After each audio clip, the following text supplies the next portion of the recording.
nightmares in my head, I fear that the thoughts build up until I can't hear, that my mind fills up into a creature, and it haunts me somewhere much deeper.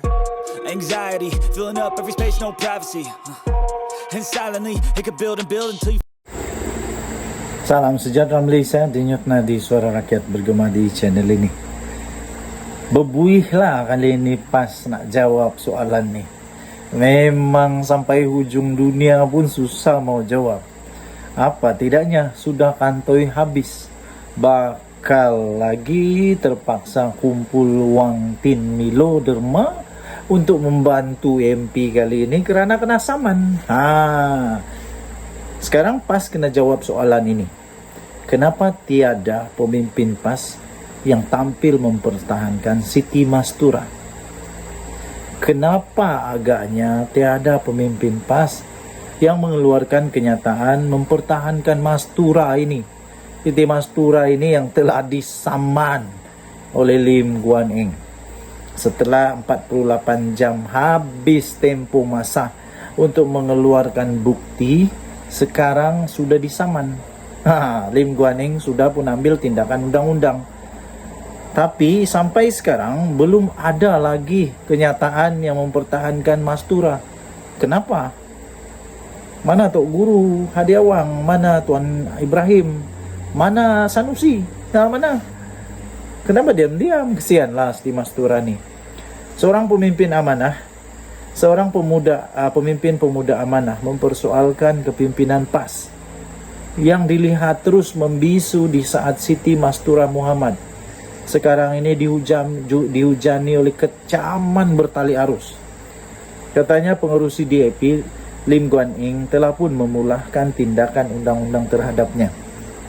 Namun sampai sekarang masih tidak ada kedengaran sebarang usaha untuk membela Mastura atau paling tidak menyediakan hikmat guaman kepadanya, kata Exco Pemuda Amanah Azhar Rahman dalam kenyataannya.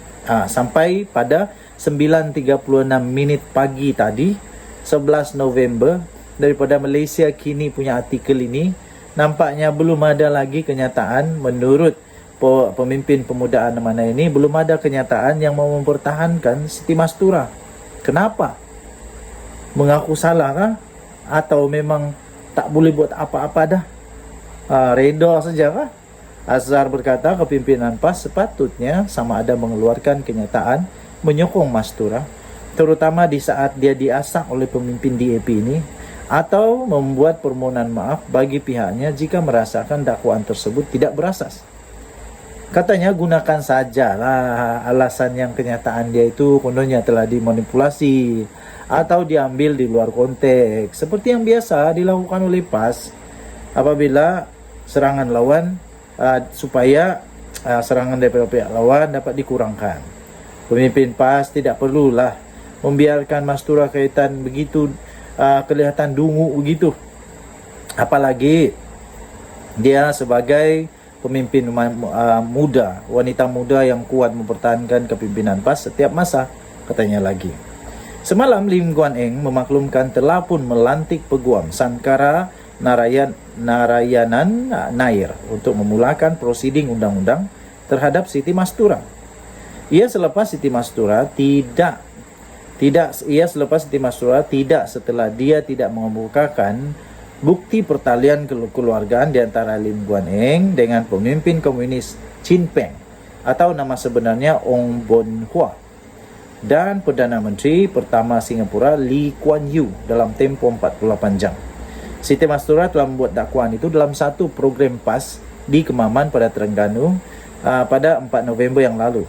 Selain Chin Peng dan Lee Kuan Yew, dia juga telah mendakwa Guan Eng dan bapanya Lim Kit Siang mempunyai hubungan keluarga dengan ramai pemimpin DAP yang termasuklah seperti Setiausaha Agung DAP, Anthony Lok, Nep Presidennya, Nep pengerusinya Nga Koming, dan Teresa Kok serta Ngeh Koham.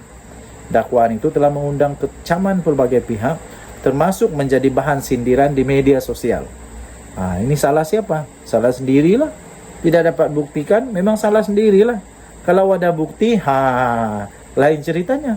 Tapi sekarang tak ada bukti, ada jadilah bahan meme.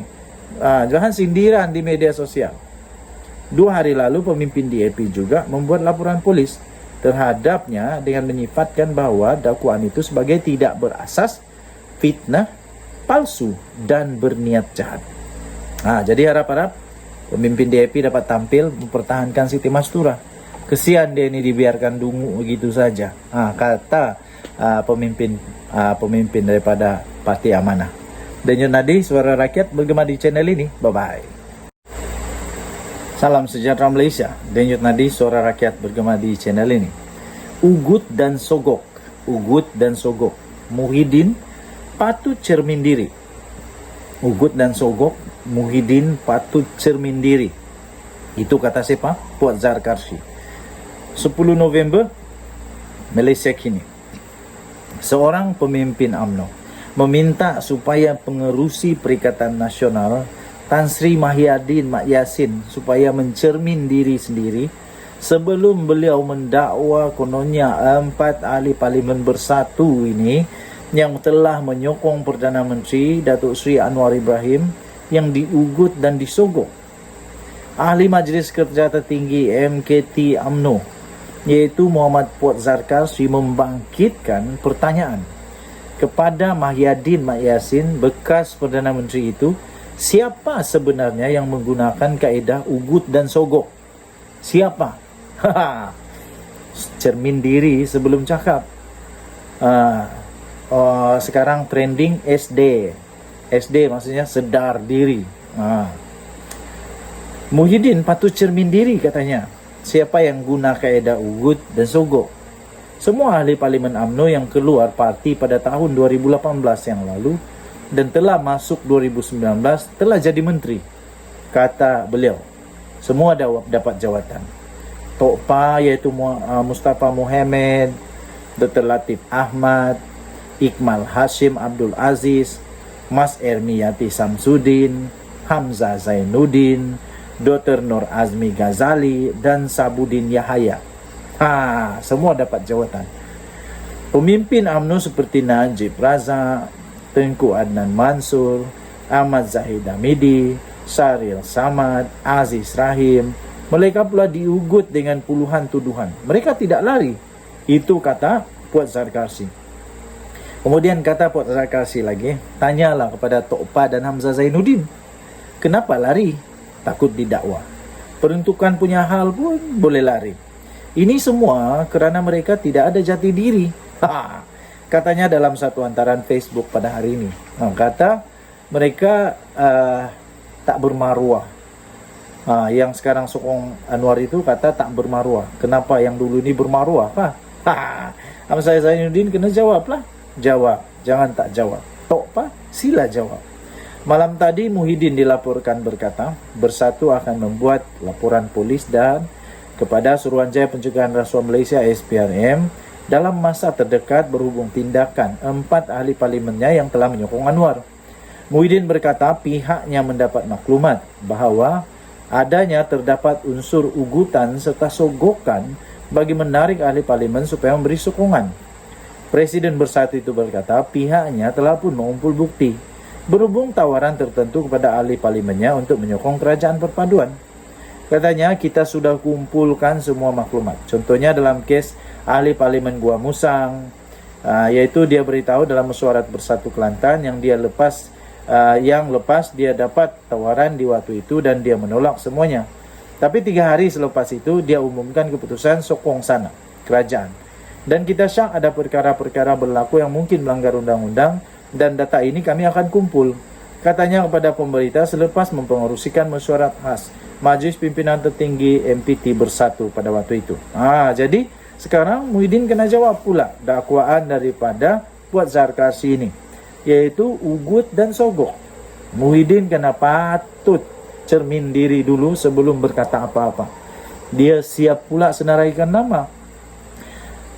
Ahli Majlis Kerja Tertinggi UMNO ini iaitu Puan Zarkarshi siap memberikan nama lagi untuk ditanya. Pertama, dia bagi nama Tok Pa, Mustafa Mohamed. Kedua, dia bagi nama Dr. Latif. Ketiga, dia bagi nama Iqmal Hashim, Mas Ermiyati, Hamzah Zainuddin, Dr. Nur Azli dan Sabudin Yahya. Semua mereka dapat jawatan selepas sokong ikut Muhyiddin. Lepas itu dia juga kata Najib Razak, Kunan, Zahid Hamidi, Sahril Samad, Aziz Rahim, pula semuanya diugut dengan puluhan tuduhan, tapi mereka tak lari. Jadi itu kata buat Zarkashi. Malah dia suruh tanyalah pada Tok Padan Hamzah, kenapa lari? Takut didakwa. Betul atau tidak? Kita tidak pasti, tapi itulah yang disebut oleh Puan Zarkashi. Denyut nadi suara rakyat bergema di channel ini. Jangan lupa tekan butang subscribe, like, dan share. Bye-bye.